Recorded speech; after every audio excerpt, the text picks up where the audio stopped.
strategy and analytics innovation of Satandar Yukesh. He makes c4, and Magnus is generally okay with the guest making the move, and then he doesn't take it back. Wow, trusting the judgment of others. Magnus Carlsen, will he take this move back?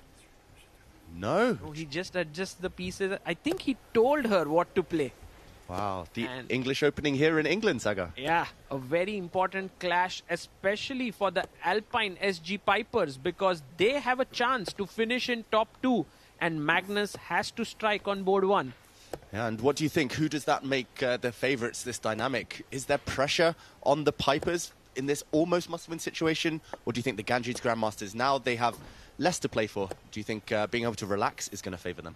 Yeah, I think it'll help the Ganges Grandmasters, but I guess for Magnus, he really thrives under such pressure. I mean, a man who's played 5 World Championship matches and has won every single one of them is someone who rises up to the occasion. So he must be looking forward to this moment where he has the white pieces against Anand, who is not in great form. No, that's right. And in recent times, Magnus has had a very good score against Anand. They did, however, draw back on day 1 of this event. And this English opening now very tense.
Look at him getting his king in. He's kept his rook and bishop a little bit passive, but his king is doing the hard job there, getting into the black camp. That's right. It's 3 minutes against 3 minutes, so level clock here, but the position far from level anymore. All about the white king, the most valuable piece. Just not hiding anymore. It's entered. The question is how to break through. White's pieces at some point will need to uncoil themselves. He steps forward. He's maybe trying to go for checkmate. The black king doesn't have too many squares here, Saga. Oh my god. You know, the way in which Magnus plays the endgame makes me just realize that this is art. You know, the way in which he pushed his pawns, taking away these squares, the king here taking away another square. Now maybe the rook swinging, oh, can't go here, but I want to reach there somehow. That's right. If White could land a check, the black king is really struggling, but Magnus brings his bishop in. This is a sacrifice He's giving up his corner pawn there. The black rook offside though, and Magnus is creating a passed pawn. What is happening here, David? If you take the pawn, why did Magnus do this? He's giving up another pawn. He's actually going to be down by 2 right now as Anand there. Indecision. He captures a second pawn. The white rook, however, is going to enter the action. It's 3 versus 2. Here. And what Magnus is essentially saying is that my quality of pawns is much better than your quantity of pawns. Exactly, and right now the black rook is not participating in this game. The black rook is stuck on a really ugly square. It needs at least 2 or 3 moves to rejoin the action, but in the process of those 2 or 3 moves, the net is closing around the black king, and white's e-pawn might well cost the black bishop its life. Right, and if Anand can just get this, like sacrifice the bishop for this pawn, use his rook to capture the final pawn, that's exactly what he wants. But I guess Magnus is not going to allow that to happen. That's right, Magnus doesn't want to cash in on his powerful pawn too early. There we go, rook takes pawn, check. First of all, 3 attackers, the white king, bishop and rook, gathering around the black king. I don't think Magnus will push, as you say, Saga. He might only push the white pawn forward if he can guarantee he's going to checkmate that black king in the process. Yes, exactly. This move would be a big mistake because then Vishy gives up his bishop and then takes this, and this is a draw. So clearly Magnus has to find a way to make progress here without pushing the pawn. Yeah, and the path to victory might well be narrow. It's now 2 minutes 25 against just over 2 minutes for Anand. White might need to give a check with his rook, but watch out. He will push his pawn only at the perfect moment. We see hesitation from Magnus. He's trying to calculate, look into the future as deeply as possible. Like you said, Saga, rook and bishop versus rook, if all the pawns disappear, is a draw. So he wants more. He wants much more than that. Yeah, he plays his rook here, gives a check. The king moves to the side. Magnus is actually not seen the win yet. He's moving his king. David, is he trying to checkmate the black king?